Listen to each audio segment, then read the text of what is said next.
Welcome, investigator. Evil is on the rise. Crime is escalating. Our mission is to eliminate the crime by exposing evil, examine why it manifests, and highlight the brave souls that confront it every day. Join us as we work together to bring justice to every victim. Welcome to All Things Crime. Here's your host, Jared Bradley. Back then, I think we all kind of had just the suck it up and deal with it mentality, Right. and especially men. That was just the way we grew up. You know, you Well, we didn't talk about rape back then. I didn't want anybody to know I was raped. Oh my goodness sakes. yeah.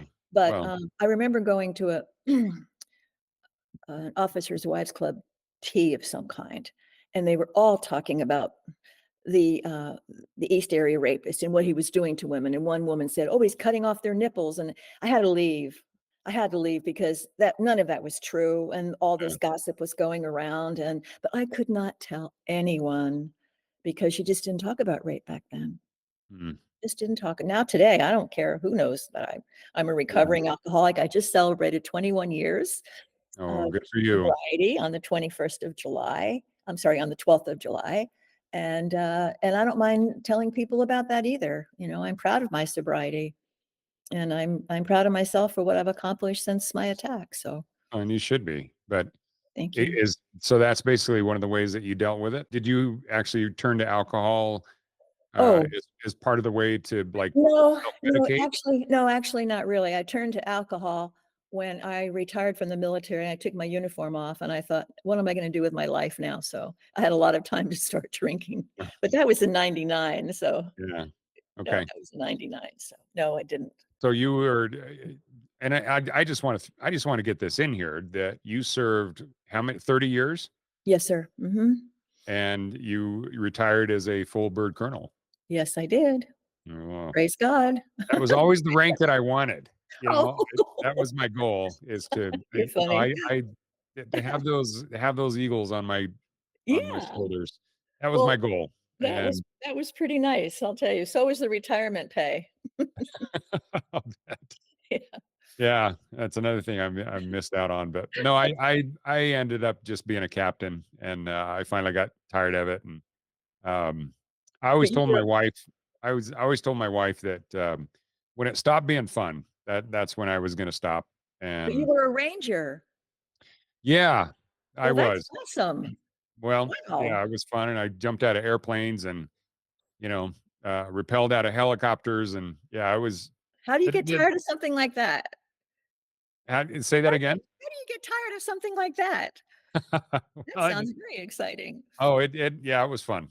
Um, but it's the military. It's like you train for 3 months for 1 or 2 nights of Yeah. really exciting stuff, and so, um, but I was my last is kind of a side note, but my last station was in New Mexico, and I was part of a training unit that we were training units that were headed over to Iraq Wow. back in the early 2000s, and so we were training them how to clear buildings and check Wow. cars and that kind of thing.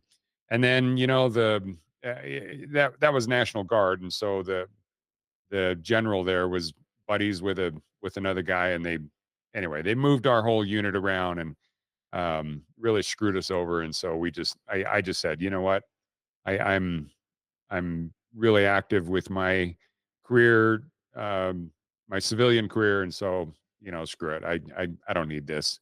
And what was your So civilian career? well, at the time I was a pharmaceutical rep, Oh, but yeah, it's um, and I did that up until my dad and I were talking, and my dad grew up we grew up in Idaho, and so we were old school, and my dad he grew up on a ranch, and so oh, I love it. complaining to him just really didn't fly. I bet. Yeah, and so I was whining to him about how horrible my career was, and how it wasn't fun anymore, and he said, "Well, you know what? Stop complaining and come work for me." And Oh, so good. because he was about ready to launch the MVAC, He and was. Oh my gosh. yeah, and so he said, well, you've got everything you got a sales background, you got a military background, that's all the things that I'm looking for. Wow. So come work for me. And so I was like, all right. And that's how I Mm. got started with them back. And eventually we pivoted into forensics. And that's basically how I ended up here. So Oh, that's yeah, awesome. That's a great story. Is your dad still alive? no, he passed away in 2009. Oh, I'm So sorry. yeah, really sad. But no, but he's still up there. And I know Yeah, he sees everything we're doing here and the cases we're helping solve. And that's um, great. yeah, obviously the MVAC wasn't used to help solve the Golden State Killer, Yeah, but DNA was, and sure. so it's really it's an exciting area to be in. And I bet. yeah, Well, well, good for yeah, you.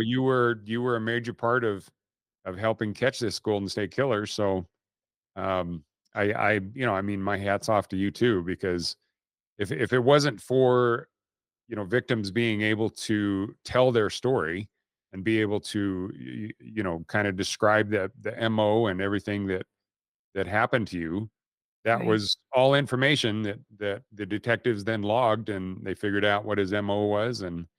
And well, which is one thing I think we really need to talk about is um it eventually found out that this guy was a cop. Yes. When I think about a policeman raped me, can you believe that? I think he's lucky that he got caught the way he did, because Yeah, especially back then, I'll bet the rest of the police force would have just ripped him apart. I think so too. Right. And they have him in a special area in prison, which, well, because they don't want him to be ripped apart by other inmates. So they have him in Yeah, a safe place. Really? Yeah. Let's move him. Let's move him. yeah, That's let a not little nice to justice say. hit That's not him. nice to say. But, Yeah, you sometimes. go ahead. Oh, I'm sorry. But sometimes I think a little street justice is what these guys actually deserve. Well, speaking of street justice, just after he, raped me, I always had a picture of if he had been, caught, I would like to see him tied to a post, and I wanted to have him, mm, experience fear like he's never experienced. And I'd like to have him watch me walk up to him and unzip his fly, and the fear that he would feel of course, I have a knife in my hand, of what is she going to do to me? And he probably thought he's probably gonna use that knife. But that's the fear that I wanted him to experience, Mm, which because that was the worst part, the fear of what I experienced. yeah. But, now I just I just wanna I'd love to sit and talk with him and say, "D'Angelo, where did you put my son?" You know, "Where did you put him?" I wanna know that. And I also wanna know, where, okay, so you and then you put him back on the bed. That was great. But why me? Where did you see me? How long had you been stalking me? I'd like to know that too. I'll never know, and I'll never get my rings back because they're in some type of custody of some type. So I'll never get those back, but they're just the questions I like to ask him now without a knife in my hand. Right. Which would be fairly intimidating, Right. knowing a rape victim coming at you with a knife. That'd be And your fly down. Yeah. yeah. Yeah. Well, so Jane, I had you kind of addressed this at the very beginning, but I think it deserves a little more exploring. You were so accomplished, and um, you're friendly now. You're jovial. You're just such a pleasure to be around.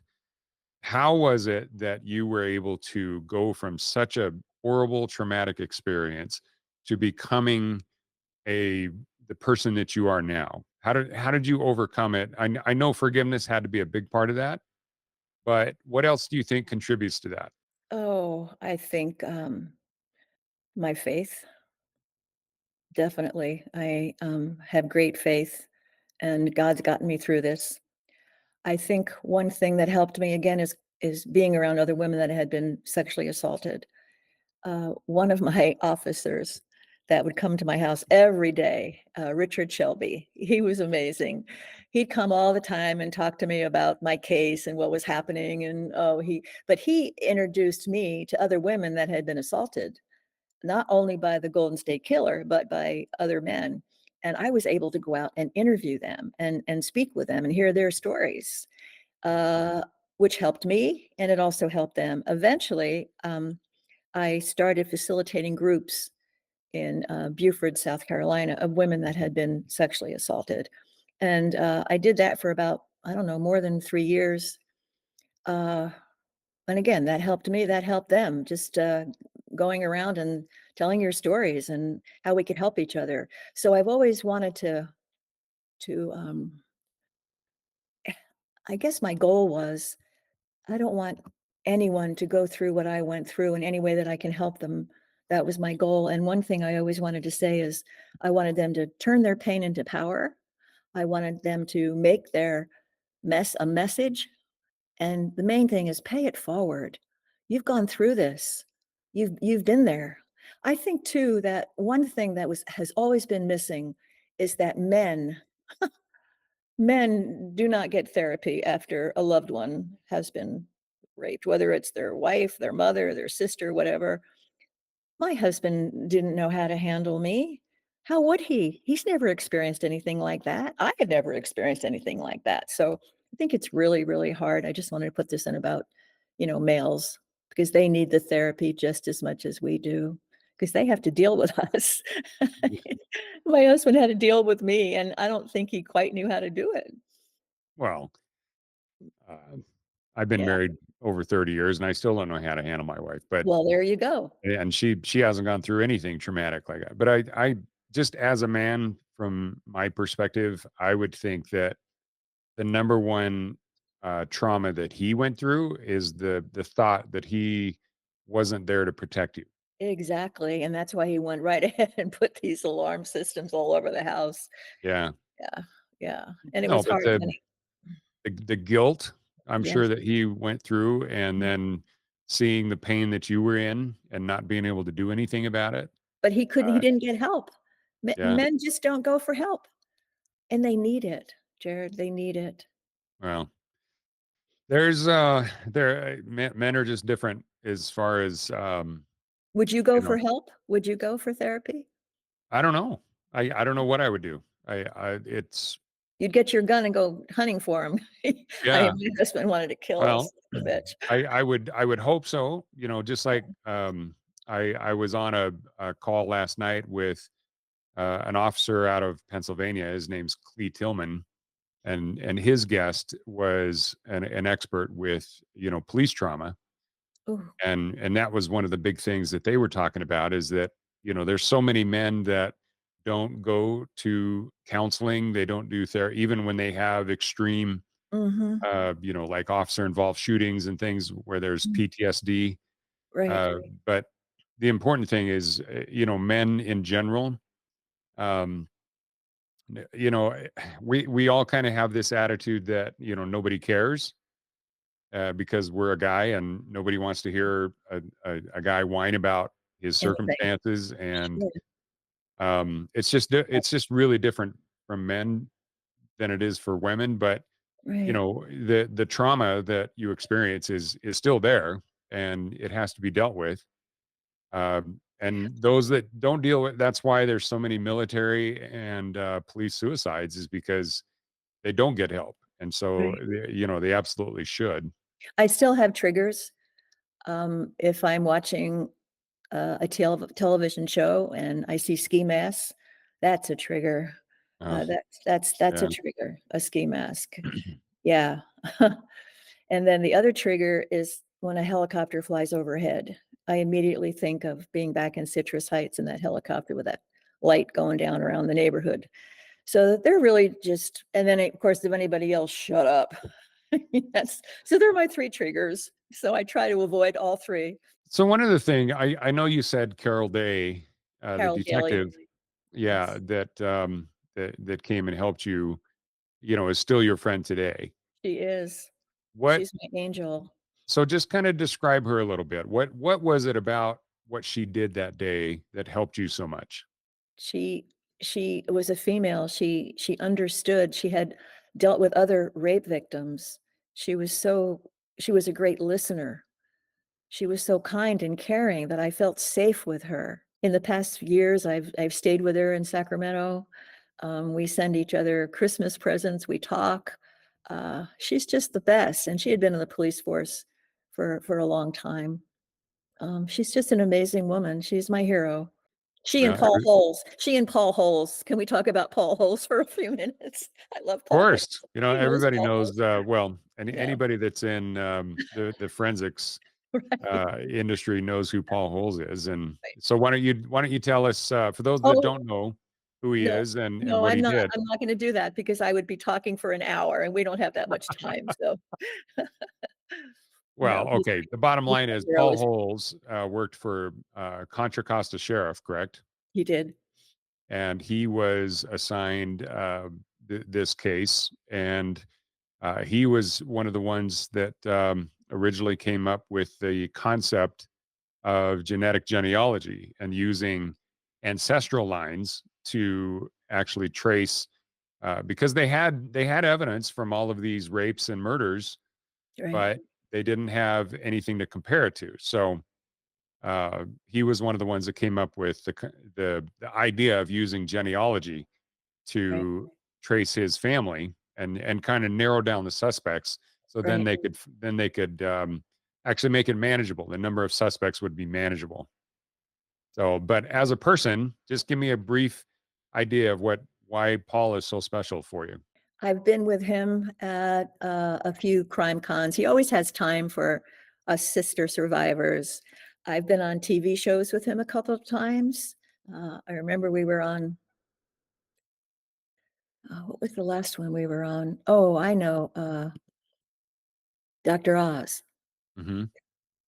Um, I think he was on Megyn Kelly too with me. But anyway, the bottom line is, Paul is one of these, mm, smart, kind, again, a great listener, a friend, someone I can trust. Um, I was just with him at our last crime con that we just had, and and that was at the lovely Opryland Hotel in Nashville, and we were at a meeting together, and he just has the best ideas. He's now he just texted me the other day and asked me if I would follow up with a woman that he had heard from, and she wanted to do an interview with me, but he's just the kind of guy, he's like just like a good friend, Hmm. and, he's just always been there for me, and again, he was the one that was basically responsible for the capture of the Gold State Killer. So, yeah, and Yeah. I love him, he knows that. My husband even knows that I love Paul Holes. Cool. Everyone loves Paul Holes, not just Jane. Yeah. So, Well, it's just to give you an idea. Um, I've been to 4 crime cons, I think, and I've actually never met him. So, well, I mean, he's always so busy. He's constantly surrounded with people, he is. and He is. and I'm always running around crazy. So it's Well, it's just one of those I where, went to that party they have before CrimeCon starts, uh-huh, the night before, and Paul was there. So we sat down on a bench, and I had to have someone block us because there was a line of people that wanted to come up and talk to Paul. yeah, I'm serious. It's like and when we were in Vegas, I'll never forget, we were all he was going to meet us sister survivors for lunch, and just walking through the crowds. I mean, oh yeah, yeah, he yeah, stopped every 5 minutes.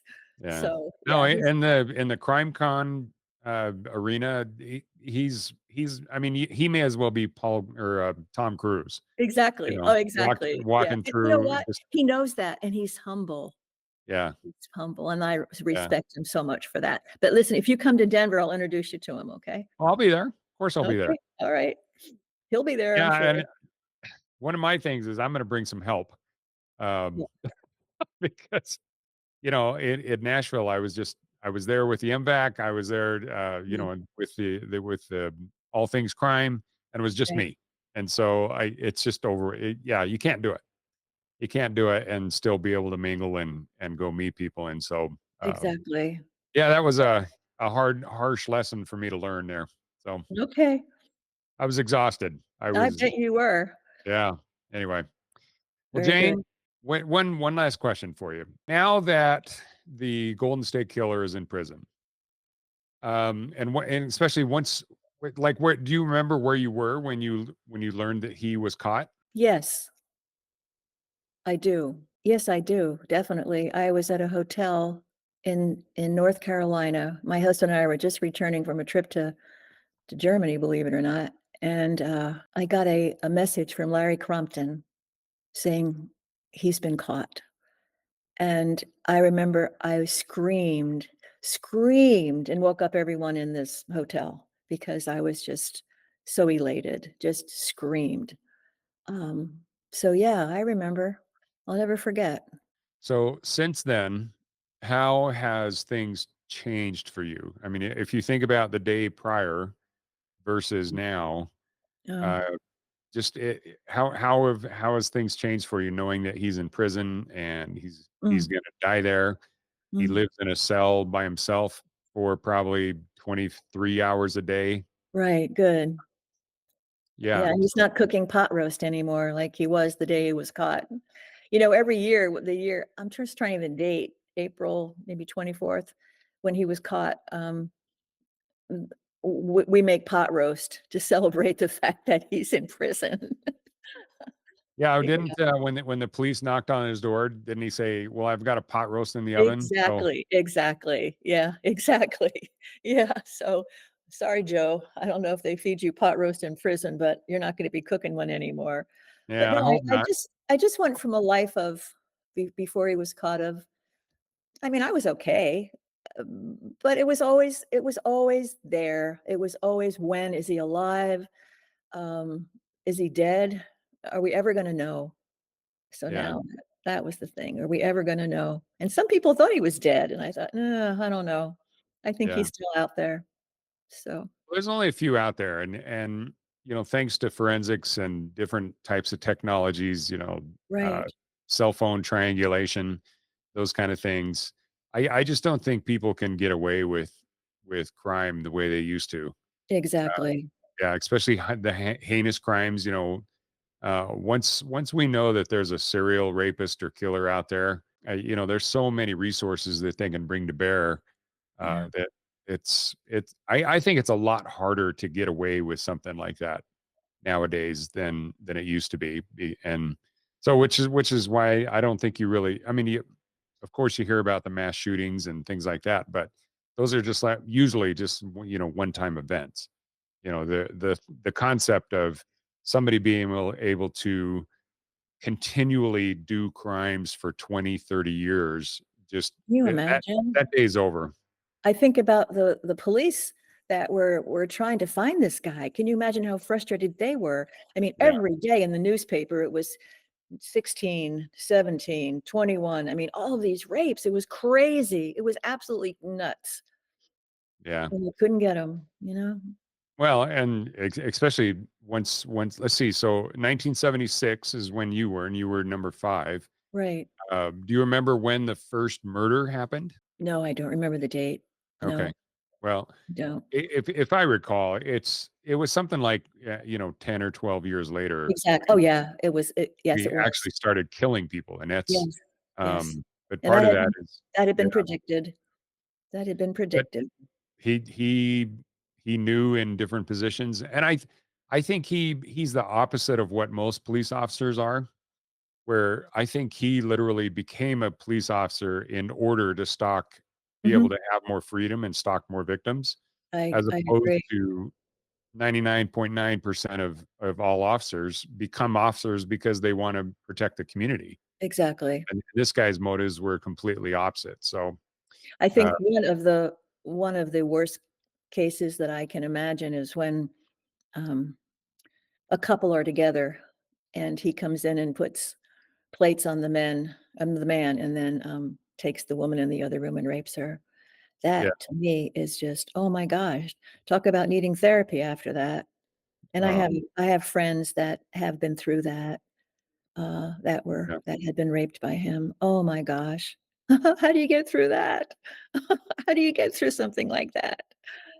And again, Well, not knowing when your wife has been removed from the bed, whether or not she's your wife's going to be murdered or what's going to happen to her. And you can't do anything about it because he is in complete control. yeah. That's what it was all about. That's what rape's all about. Control, Yeah. control, If you're run of the mill rapist, it's just, the the act itself and just getting power, done. And then, but for guys like him, yeah, it's all about control. It's all about power. the lingering trauma that he would cause. The thought that he could Mhm. actually be in your head for uh, Oh, years. decades afterwards. I Right. mean, that's what thrilled him, and that's what makes it all the more sick. But That's why I wish I could get rid of my triggers because he still has a bit of control with those triggers. But hey, yeah, it is what it is, as my son always says. It is what it is, mom. well, the good thing is you're able to use all of that, and you're able to help others because of it. And That's right. uh, That's my plan. yeah, well, Got and to you're use it. You got to pay it forward. You got to make your mess a message. You got to turn your that's pain right. into power. That's Truly. right. Well, Jane, you're an amazing, amazing woman, Oh, and you're I sweet to I say that, can't tell Jared. you how much I appreciate you coming on and just just being you, but telling your story so other people can hear, really how you've overcome the problems that caused. But you're it's hard to describe how much I not just adore you, but also just you. Jared, you're too Jane, kind. Jared, you're too you're an kind. incredible person, and just knowing, I'm but even not. writing your book, people that read your book, some people might read it to just to hear about the actual experience, but I think what's more important are all the thoughts that you put in there to help you overcome the trauma and but looking outside of yourself and then helping other people get through their trauma. To me, That's what it's all about. That's what it's all that's about. that's what being an angel is all about right there. So, Well, you're the best, Jared, and I so appreciate you. And I oh, really, you know what? I do. I look I forward to seeing you in Denver, my friend. oh, me too. So once again, everybody that's watching and listening, here's the book, Frozen Thank in you. Fear by Thank Jane you. Carson-Sandler. So Thank make you. sure to order a copy. It's a small book and it's a quick read, but it's packed with just incredible information and experiences. So definitely Thank go you, Jared. out there and order that. But most importantly, make sure to try to be more understanding and more helpful for people that experience some kind of trauma like that, because yeah, it's hard to even listen to, let alone experience. And so, I think a little more patience in the world would be really good right now. Thanks for joining us. Your attention today brings us one step closer to exposing and eliminating the evil that brings crime to our communities. Hit subscribe and share this episode. Together, we will bring justice to every victim.